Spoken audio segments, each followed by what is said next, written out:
Salut à tous et bienvenue sur Phototrend. On se retrouve aujourd'hui pour parler du Samsung Galaxy S21 Ultra, qui est le tout dernier smartphone ultra haut de gamme dévoilé par Samsung.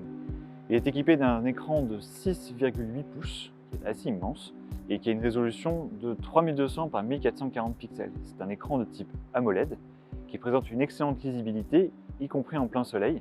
Il est équipé de 5 capteurs photo.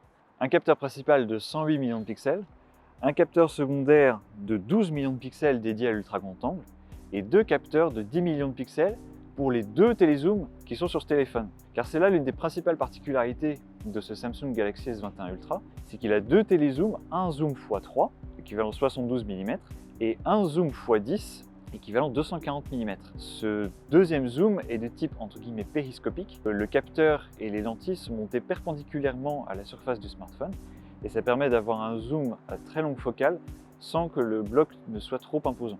D'ailleurs, à ce titre, parlons du bloc optique en lui-même, qui est particulièrement grand, mais qui s'intègre particulièrement bien sur le dos du smartphone.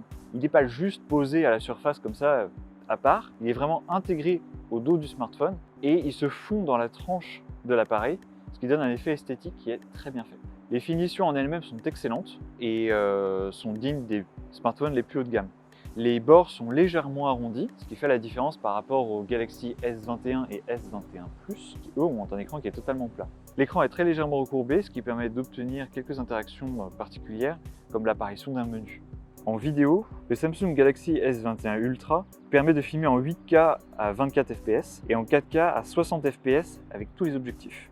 À l'intérieur, on retrouve un processeur Exynos 2100 de dernière génération, accompagné de 12 ou 16 Go mémoire vive. On a le choix entre 128, 256 ou 512 Go de stockage, mais pas de port micro SD. Au niveau des tarifs, le Samsung Galaxy S21 commence à 1 259 € pour la version équipée de 128 Go de mémoire, et il monte jusqu'à plus de 1 400 € pour la version qui est équipée de 512 Go de stockage. Donc on n'est pas exactement sur un smartphone qu'on pourrait qualifier d'abordable. Après un mois de test, je dois dire que le Samsung Galaxy S21 Ultra est vraiment un smartphone qui est très agréable à utiliser. L'interface One UI de Samsung est vraiment intuitive et c'est un appareil qu'on prend plaisir à utiliser au quotidien. Côté photo, le Samsung Galaxy S21 Ultra permet d'obtenir des images de très bonne qualité, particulièrement de jour, et on apprécie vraiment la polyvalence offerte par son quadruple module dorsal qui va de 13 mm pour l'ultra grand angle à 240 mm avec le zoom x10. L'ensemble des capteurs se montre très performant, même si le zoom x10 a une petite baisse de performance avec des images qui sont un peu moins détaillées et une qualité d'image qui va être un peu à la baisse. En revanche, que ce soit l'ultra grand angle, le grand angle standard ou le zoom x3, tous permettent d'obtenir de très belles images extrêmement facilement. L'appareil propose un grand nombre de modes de prise de vue. On apprécie notamment le mode single take qui permet de capturer une scène pendant entre 5 et 15 secondes et l'appareil génère une sorte de petit montage avec les bouts les plus intéressants et fait une sélection des images qui sont les plus pertinentes. On a aussi le mode Director's View qui permet à la fois d'utiliser l'un des capteurs au dos et le capteur frontal, à l'exception du zoom x10 qui lui n'est pas concerné. Ça peut être pas mal justement pour donner une conférence ou faire un vlog. On apprécie vraiment la présence d'un mode pro en photo comme en vidéo qui permettent de vraiment reprendre en main tous les paramètres de prise de vue. La sensibilité ISO, la vitesse d'obturation, la correction d'exposition, la balance des blancs. Ça c'est vraiment quelque chose de très intéressant et qui permet vraiment de sortir des sentiers battus. D'ailleurs, il semble que c'est la première fois que je tombe sur un mode pro en vidéo, à l'exception peut-être du Sony Xperia 1.2 qu'on avait testé l'été dernier. On a aussi un mode qui permet de capturer des images de 108 millions de pixels.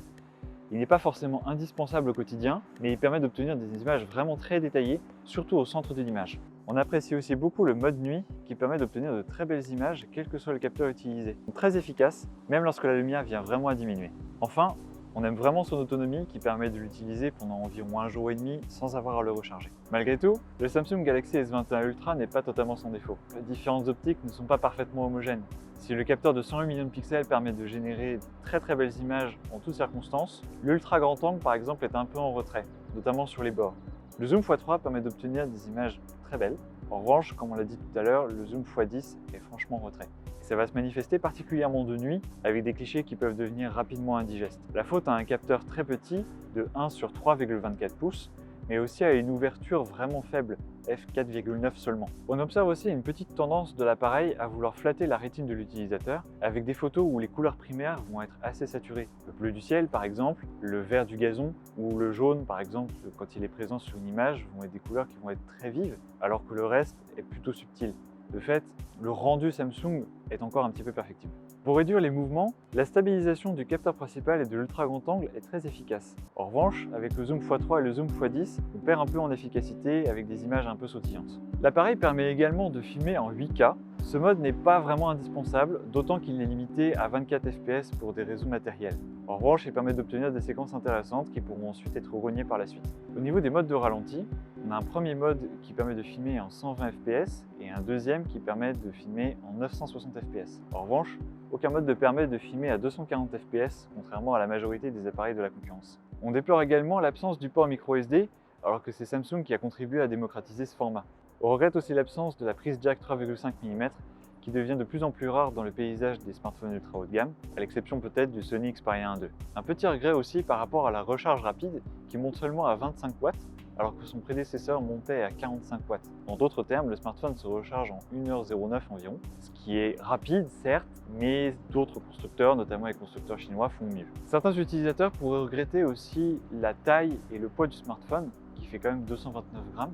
À ce titre, il est d'ailleurs dommage que les différents constructeurs ne proposent plus de smartphones vraiment ultra haut de gamme, mais vraiment compact. Enfin, l'absence de chargeur est sans doute l'un des gros points noirs de ce Samsung Galaxy S21 Ultra. Samsung explique cela pour des raisons écologiques, mais objectivement, avoir le câble et le bloc secteur dans la boîte ne paraît pas superflu même aujourd'hui. Après plus d'un mois de test, le Samsung Galaxy S21 Ultra nous laisse une impression globale vraiment positive.